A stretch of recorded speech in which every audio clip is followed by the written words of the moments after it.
One thing that really helps language learners is to understand what fluency is and what it isn't.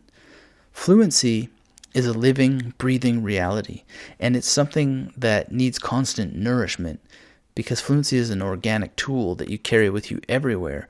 And above all, fluency is a state of mind, and so anything that lives in the mind must be fed, it must be nourished, it must be watered, it must be pruned, and it must be constantly cared for. And so here's the thing with fluency. Everyone is fluent, and no one is fluent. Think about it. Are you fluent in your mother tongue? Well, the quick answer is yes, but upon any depth of reflection, you'll quickly poke holes in the idea that you know your mother tongue. There are countless words in the dictionary with which you are unfamiliar, and even more countless concepts, ideas, sensations, and feelings for which you cannot find words that must exist in the language somewhere, but you just don't know them. And if you're human, you constantly experience lapses of mind, and you often have a word on the tip of your tongue, and you sometimes misspeak one word when you meant another, and no one is completely fluent. And yet in some way, we're also always 100% fluent. We always know our language. We don't need the full Oxford English Dictionary if we're English speakers. You're just fluent because you know as much of your mother tongue as you know in the given moment. That's a whole that you know. It's a big, full picture that you have command of. So really, you are always 100% fluent in whatever language you're studying.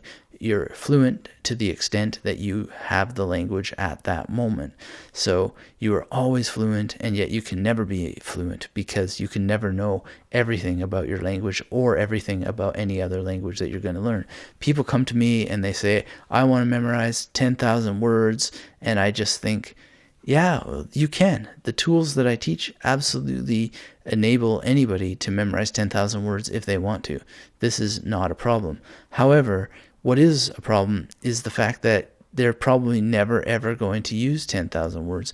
There's not really any need to progress towards those 10,000 words unless they're going to be a lawyer or a doctor, or probably both a lawyer and a doctor, because there's just not that much need for all those words. So fluency is not a number. It's not an end goal. It's a way of life. So you really, really want to be able to use the language learning that you're learning. You want to be able to put it to a use and build fluency based upon situations and contexts of need. You want to be able to know what kind of situations that you're going to be in and define fluency in those situations.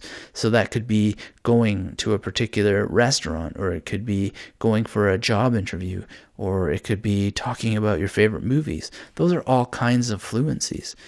You need to really prepare for those, not for some abstract idea of fluency as if 10,000 words or 100,000 words is going to give you fluency. You need to really, really focus in on what fluency means under certain conditions and work towards those milestones.